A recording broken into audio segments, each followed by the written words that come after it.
The Fitzgibbons are one of Liverpool's most violent drug-dealing families.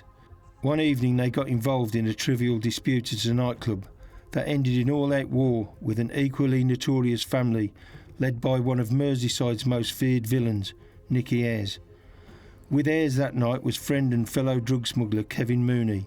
The fight ended with one of the Fitzgibbons being badly injured, and the following day they had their revenge. This one Sunday, it all kicked off and quite bad. It was the worst I've ever seen. I can still see it vividly in my mind now, you know, it's over 20 years ago. And I'm only young at this time, as I said to you before, you know, I was never a fighter until then. Next minute I seen one of our doormen walk to us, and he had blood pissing out of him there, being stabbed right through there. I was still looking down the back, and my mate was walking through, and he was just walking through, and he was just banging people, and he was just going, falling. His shirt was ripped off him, blood down his kicks. They had someone out the back and that, and it smashed it all over the shop with bottles and that, you know. We found out that this lad who lost his eye and that was related to this family. You know, they're a big family here. They haven't got a very good name for themselves at all, you know, they're not well liked. They've come down on the bounce on the Monday. There's 2 carloads of them. Come down Daisy Lane. It's right where Liverpool's training ground is, Liverpool FC's training ground is. They come down there, my mates have been there. One of them's jumped out and said what happened in Silks last night. Before he's had time to answer, like, he's stolen on him. So next minute, the other lads just jumped in, started getting stuck into them. And I don't think they were expecting it, you know what I mean? Because not many people stood up to them at that time. My mates have ended up fucking chasing them all the way up the lane and that. One of them's had an axe on him all the time, running away. She runs into this pizza parlour, drops the axe down. My mate just gets the axe off the floor, fuck off, straight into his head. A few days later, Mooney was drinking outside a pub called the Derby Arms in Liverpool when an armed motorcyclist drove past, opening fire on him, Nicky Ayers and their associates. Everyone stood outside. There's a few cars parked outside the boozer. We were all on the footpath there. But me and Nicky have gone in the bar. I've come out with fucking 2 bottles of Diet White in my hand.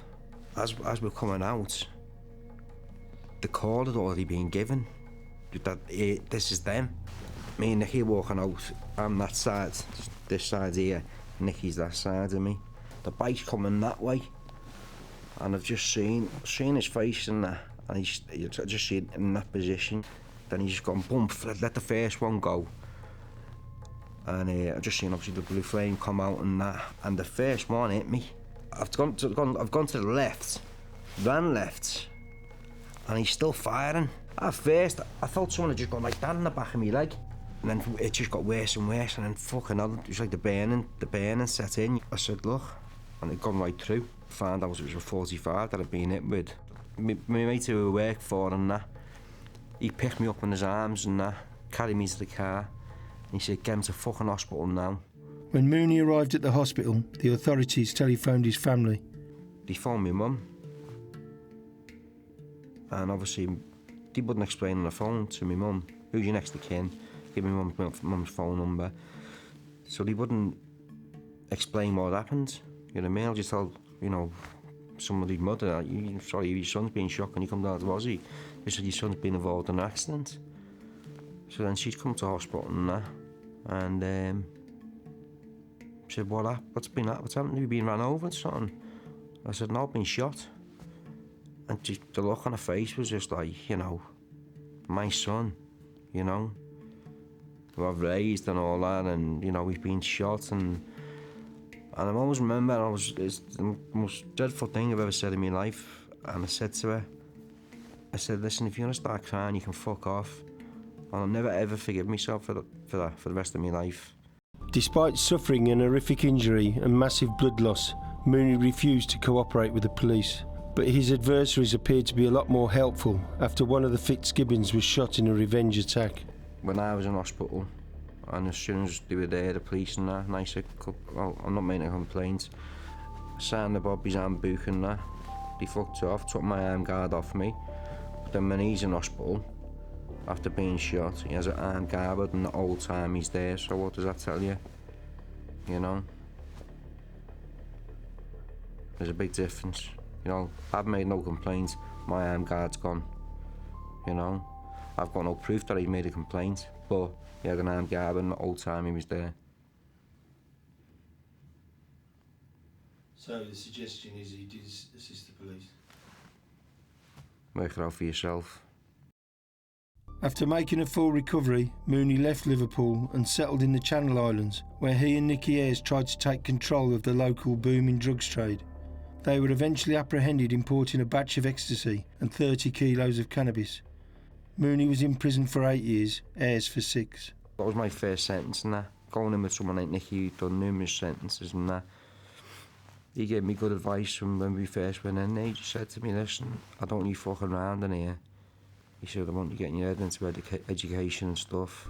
Following his release, the Jersey police kept a close eye on Mooney, and it wasn't long before he was back behind bars. I got fucking raided in April, and the prick sent me back to prison for a copied DVD. So I had to go back to prison for another 2 months for a copied DVD. You know what I mean? Just that they wanted me back in there. And was the DVD of anything sinister? With fucking Gran Torino with Clint Eastwood. They took one and left about 20. It was just enough to check, just enough to caution me to recall me to prison to do another 2 months. And 2 weeks later I was fucking nicked again. What was that for? It's the Kia Skunk. Kia Skunk and these tablets called BZP. They're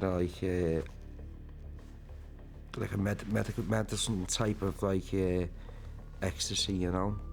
But I was the last one charged in Jersey under the medicines law for them. So I've now been graded up to I think it's a class, not sure it's a B or a C. But they were that convinced they'd got me with ecstasy. They changed the law. They actually changed the law on the 22nd of November 2009. I always remember what the cop was looking at me, he was laughing at me. He said, you're going away for another 10 years for this, you prick. He was rubbing his hands together.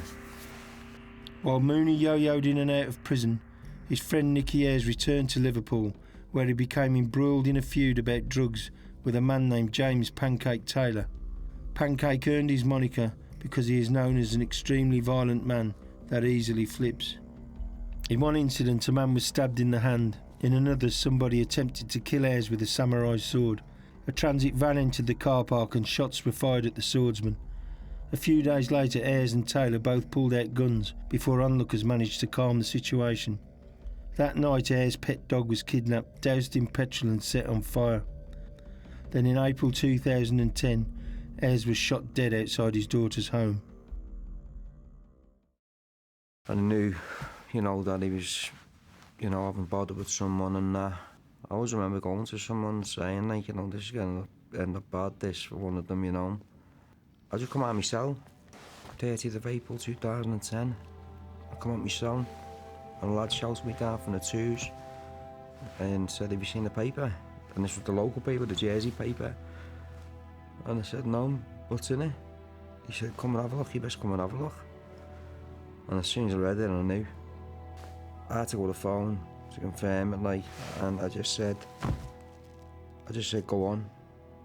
I didn't say nothing else, I said, go on. And he just said, yeah, and it is him. I'd known Nicky since I was about 10 years old, and that, it was more his younger brother that I grew up with playing football and stuff. He was well liked by everyone, all the lads liked him, and they still talk about over there now, and it's just, it's a shame, I feel for his family and that, more than anything, because the murder, remains unsolved, as we all know,